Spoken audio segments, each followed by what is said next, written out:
दफ्तर चौधरी फजल हुसैन साहब की तस्वीर लगी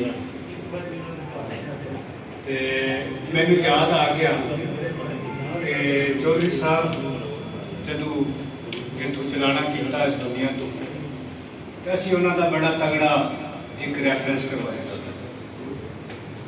तो मेरे दोस्त जावेद चौधरी जेडे जो सादे सेक्रेटरी साहब बारे दोस्ती भी बड़ी अच्छी थी।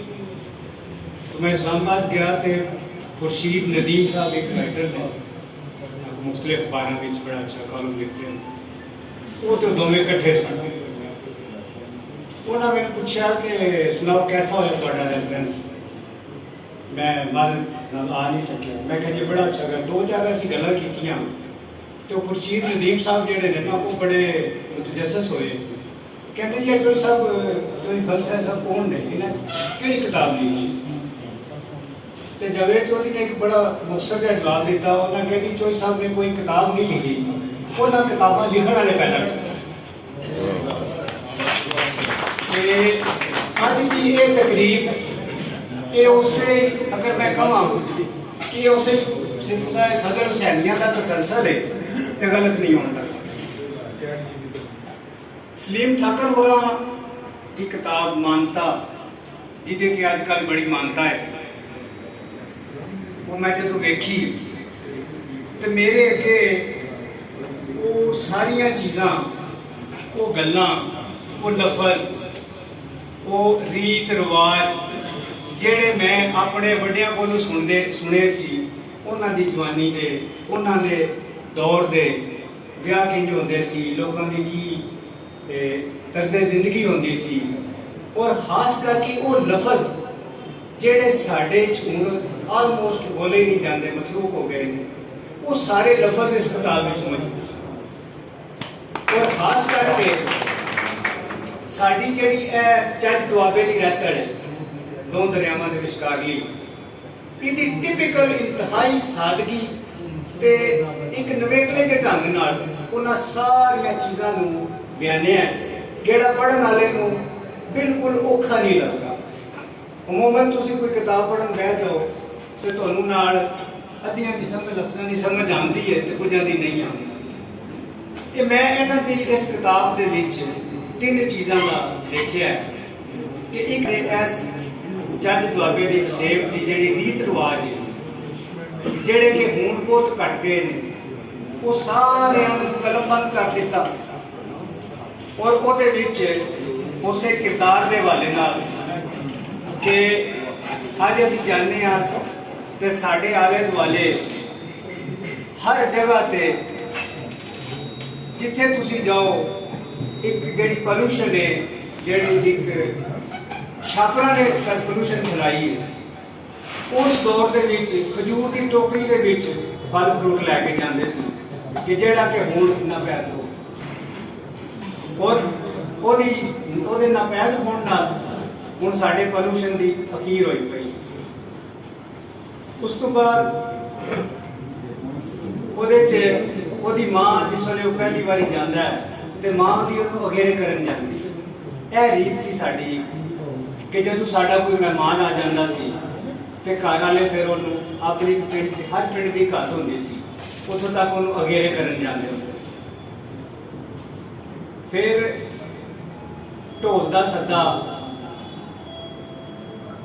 पतासे वंडना यारां दोस्तां दा लड्डू कढ़ा के घरां विच ते अपने दोस्तां दे विआह ते अपनी तरफों वंडना। ढोले माईए विच अपने जज्बात का इजहार करना।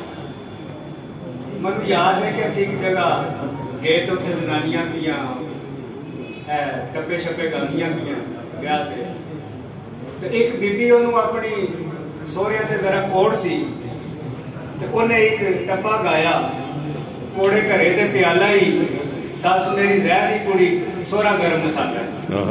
वाह वाह। तो ये वो चीज़ां ने जिहड़ियां वो अपने जज्बात ते अपने ख्यालात वो टब्बियां ते ढोलियां माइयां दे विच गांदे सन। फिर उस ही अगों सिठड़ियां जिहड़ियां बरात के इस्तकबाल उन्हां दी विच थापियां मारना। इन्ने बड़े दरफ वाले लोग होंदे सी कि वो थापियां खा के भी ਕੱਪੜੇ ਗੋਹਿਆਂ ਨਾਲ ਭਰ ਜਾਂਦੇ ਸੀ ਤਾਂ ਵੀ ਉਹ ਹੱਸਦੇ ਰਹਿੰਦੇ ਸਨ। ਫਿਰ ਅੱਗੋਂ ਪਿੰਡ ਦੀ ਇੱਜ਼ਤ ਸਾਂਝੀ, ਇਹਦੇ ਵਿੱਚ ਉਹਨਾਂ ਕਿਹਾ ਕਿ ਜਦੋਂ ਉਹਦੀ ਬਰਾਤ ਜਾਂਦੀ ਹੈ ਤੇ ਜਿਹੜੇ ਉਹਨਾਂ ਦੇ ਉਸ ਪਿੰਡ ਦੇ ਵਸਨੀਕ ਗਏ ਜਿਨ੍ਹਾਂ ਨੂੰ ਉਹਦੇ ਨਾਲ ਕੋਈ ਸ਼ਰੀਕਾ ਵੀ ਆਇਆ ਉਹਦੇ ਸਹੁਰਿਆਂ ਨਾਲ, ਉਹ ਸਾਰਿਆਂ ਨੇ ਆ ਕੇ ਘੋੜੀਆਂ ਦੀਆਂ ਲਗਾਮਾਂ ਫੜ ਲਈਆਂ ਕਿ ਪਿੰਡ ਦੀ ਇੱਜ਼ਤ ਦੇ ਮਾਮਲੇ ਦੇ ਵਿੱਚ ਇਹ ਲੋਕ ਸਾਰੇ ਆਪਣੀ ਇੱਜ਼ਤ ਸਮਝਦੇ ਸੀ, ਜਿਹੜੀ ਕਿ ਹੁਣ ਬਿਲਕੁਲ ਨਾਪੈਦ ਹੋ ਗਈ ਹੈ। ਹੁਣ ਇੱਕ ਦੂਜੇ ਦੀ ਕੰਡ ਲਵਾਉਣਾ ਅਹਿਮ ਸਵਾਬ ਸਮਝਿਆ ਜਾਂਦਾ।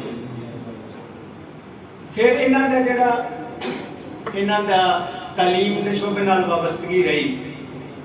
ਤਾਲੀਮ ਦੇ ਹਵਾਲੇ ਨਾਲ ਮਾਸਟਰਾਂ ਦੀ ਸਾਈਕੀ, ਉਹਨਾਂ ਦਾ ਮੁੰਡਿਆਂ ਨੂੰ ਫੰਡ ਕਰਨਾ, ਉਹਦੇ ਤੋਂ ਲੈ ਕੇ ਤੇ ਇੱਕ ਫੌਜੀ ਬੈਕਗਰਾਉਂਡ ਦੇ ਵਿੱਚ ਕਿ ਫੌਜ ਦੇ ਵਿੱਚ ਕਿਸ ਤਰ੍ਹਾਂ ਦੇ ਹਾਲਾਤ ਹੁੰਦੇ ਨੇ, ਲੋਕੀ ਫੌਜ ਵਿੱਚ ਕਿਸ ਤਰ੍ਹਾਂ ਭਰਤੀ ਹੁੰਦੇ ਨੇ, ਉਹ ਸਾਰੇ ਦਾ ਸਾਰਾ ਜਿਹੜਾ ਸੀ ਉਹ ਇਹਦੇ ਵਿੱਚ ਇਹਨਾਂ ਨੇ ਕਲਮਬੰਦ ਕਰ ਦਿੱਤਾ। ਔਰ ਉਸ ਤੋਂ ਬਾਅਦ ਜਿਹੜੀ ਵੱਡੀ ਗੱਲ ਹੈ ਕਿ ਇੱਕ ਬੜੇ ਇੰਤਹਾਈ ਸਾਦੇ ਜਿਹੇ ਤੇ ਆਮ ਜਿਹੇ ਲਫ਼ਜ਼ਾਂ ਦੇ ਵਿੱਚ, ਆਮ ਦੀਆਂ ਗੱਲਾਂ ਦੇ ਵਿੱਚ ਇਹ ਕਿਧਰੇ ਇੱਕ ਖਾਸ ਲੋਕ ਦਾਨਿਸ਼ ਦੀਆਂ ਗੱਲਾਂ ਬੜੀਆਂ ਨੇ, ਜਿਹਦੇ 'ਚ ਜਿਸ ਵੇਲੇ ਉਹ ਜੰਜ ਜਾਂਦੀ ਹੈ ਤੇ ਉਹਨਾਂ ਨੂੰ ਉਹ ਗੋਹੇ ਮਾਰਦੀ, ਜੰਜ ਨੂੰ ਗੋਹੇ ਮਾਰਦੇ ਨੇ ਤੇ ਕੁਝ ਲੋਕ ਜਿਹੜੇ ਨੇ ਉਹ ਵਿੱਚ ਉਹ ਗਾਲ ਕੱਢ ਛੱਡਦੇ। ਤੇ ਉਹ ਜਿਹੜਾ ਮੰਨਦਾ ਹੈ ਉਹਦੀ ਮਾਂ ਆ ਕੇ ਕਹਿੰਦੀ ਹੈ ਕਿ ਬਈ ਗਾਲਾਂ ਨਾ ਕੱਢੋ, ਕਿ ਕੱਪੜੇ ਤੇ ਸਾਬਣ ਸੋਡੇ ਨਾਲ ਧੋਤੇ ਜਾ ਸਕਦੇ ਨੇ, ਗਾਲਾਂ ਦੇ ਨਾਲ ਰਿੰਜਗੀਆਂ ਪੈ ਜਾਂਦੀਆਂ ਤੇ ਗਾਲਾਂ ਕਿਸੇ ਸਾਬਣ ਸੋਡੇ ਨਾਲ ਨਹੀਂ ਖਿੱਚਦੀਆਂ। ਵਾਹ। ਇਸੇ ਤਰ੍ਹਾਂ ਹੀ ਉਹਨਾਂ ਜਦੋਂ ਮਾਨਤਾ ਉਹਦੇ ਘਰ ਜਾਂਦਾ ਹੈ ਤੇ ਉਹ ਕਿਉਂਕਿ ਸਾਡਾ ਜਿਹੜਾ ਸਾਡਾ ਇਸ ਗਰੁੱਪ ਹੈ 50 ਤੋਂ ਉੱਤੇ ਵਾਲੇ, ਇਹਨਾਂ ਨੇ ਉਹ ਸਾਰਾ ਜ਼ਮਾਨਾ ਦੇਖਿਆ, ਲੰਡੀ ਕੋਤਲ ਦੀਆਂ ਬੱਤੀਆਂ, ਠੀਕ, ਬਹੁਤ ਘੱਟ ਬੰਦੇ ਦੇਖਦੇ ਨੇ ਕਿ ਭਾਈ ਇਹ ਮੇਡ ਇਨ ਜਰਮਨੀ ਸੀ, ਲੇਕਿਨ ਉਹ ਲੰਡੀ ਕੋਤਲ ਦੀ ਬੱਤੀ ਜਿਹੜਾ ਕਿਸੇ ਦਾ ਕੋਈ ਫੌਜੀ ਵਾਕਫ ਹੋਣਾ ਨੂੰ ਕਹਿਣਾ ਪੁੱਤਰ ਤੂੰ ਸਾਡੇ ਵਾਸਤੇ ਲੰਡੀ ਕੋਤਲ ਦੀ ਬੱਤੀ ਲਿਆਉਂਦੀ ਆ। ਤੇ ਮੈਨੂੰ ਯਾਦ ਹੈ ਅਸੀਂ ਆਪਣੇ ਪਿੰਡ ਜਦੋਂ ਜਾਂਦੇ ਸੀ ਤੇ ਉਸ ਵੇਲੇ ਬਿਜਲੀ ਕੋਈ ਨਹੀਂ ਸੀ ਹੁੰਦੀ ਤੇ ਡਿਗਰੀ ਉਹ ਬੱਤੀ ਉਹਨਾਂ ਨੇ ਸਾਫ਼ ਕਰਨੀ ਤੇ ਉਹਨੂੰ ਉਹਦੇ ਤੇਲ ਪਾਉਣਾ, ਬੱਤੀ ਛੱਤੀ ਸਿੱਧੀ ਕਰਨੀ ਤੇ ਡਿਗਰੀ ਉਹਨੂੰ ਤਿਆਰ ਕਰਕੇ ਤੇ ਰੱਖ ਛੱਡਣਾ, ਰਾਤੀ ਬਹਿ ਕੇ ਗੱਲਾਂ ਬਾਤਾਂ ਕਰਾਂ। ਤੇ ਮੈਂ ਇਹ ਸਾਰੀਆਂ ਚੀਜ਼ਾਂ ਉਹਨਾਂ ਨੇ ਇਹਦੇ ਵਿੱਚ ਹੈ ਨੇ, ਗੱਲਾਂ ਤੇ ਬਹੁਤ ਨੇ ਲੇਕਿਨ ਮਾਨਤਾ ਹੀ ਹੈ ਨਹੀਂ ਕਿ ਬੜਿਆ ਬੰਦਿਆਂ ਦੀ ਵਾਰੀ ਆ। ਤੇ ਇਸ ਕਰਕੇ ਮੈਂ ਇਹਨਾਂ ਦਾ ਜ਼ਾਤੀ ਤੌਰ ਤੇ ਵੀ ਮਸ਼ਹੂਰ ਹਾਂ ਕਿ ਔਰ ਤੁਹਾਡੇ ਸਾਰਿਆਂ ਦੀ ਤਰਫੋਂ ਵੀ ਕਿ ਇਹਨਾਂ ਉਹ ਸਾਰੇ ਲਫ਼ਜ਼ ਮੈਂ ਤੇ ਲਿਖੇ ਨੇ ਲੇਕਿਨ ਮੈਂ ਹੁਣ ਨਹੀਂ ਦੁਹਰਾਉਂਦਾ ਕਿ ਉਹ ਸਾਰੇ ਲਫ਼ਜ਼ ਜਿਹੜੇ ਮੈਂ ਆਪਣੇ ਵੱਡਿਆਂ ਕੋਲੋਂ ਸੁਣੇ ਸੀ, ਇਹਨਾਂ ਨੂੰ ਕਲਮਬੰਦ ਕਰਕੇ ਮਹਿਫੂਜ਼ ਕਰ ਦਿੱਤਾ। ਔਰ ਮੈਂ ਇਹ ਫੈਸਲਾ ਕੀਤਾ ਹੈ ਕਿ ਮੈਂ ਇਹ ਕਿਤਾਬ ਆਪਣੇ ਬੱਚਿਆਂ ਨੂੰ ਨਾਲ ਬਹਿ ਕੇ ਪੜ੍ਹਾਵਾਂਗਾ ਤਾਂ ਕਿ ਉਹਨਾਂ ਨੂੰ ਪਤਾ ਲੱਗੇ ਕਿ ਸਾਡਾ ਪਿਛੋਕੜ ਦੂਜੇ ਦੇ ਨਾਲ ਸਾਡੇ ਗੁਰਮ ਸਾਧਕ ਸਾਹਿਬ ਜਾ ਰਹੇ ਨੇ ਤੇ ਕੋਈ ਐਡੀ ਵੱਡੀ ਗੱਲ ਨਹੀਂ ਹੈ। ਉਰਦੂ ਦਾ ਹੀ ਸ਼ੇਰ ਹੈ ਕਿ ਦਿਲ ਕੇ ਆईने में है तस्वीरें यार जब जरा गर्दन झुकाई देख। ਅੱਜ ਕੱਲ੍ਹ ਤਾਂ ਨਹੀਂ ਬੰਦਾ ਬੜਾ ਸੌਖਾ ਹੋ ਗਿਆ ਹੈ, WhatsApp ਤੇ ਹਰ ਪਾਸੇ ਗੱਲਾਂ ਬਾਤਾਂ ਹੋ ਜਾਂਦੀਆਂ, ਜਿੱਥੇ ਰਹੋ ਸਭ ਕੁਝ ਸਾਡੇ ਦਿਲ ਵਿੱਚ। ਬਹੁਤ ਸ਼ੁਕਰੀਆ।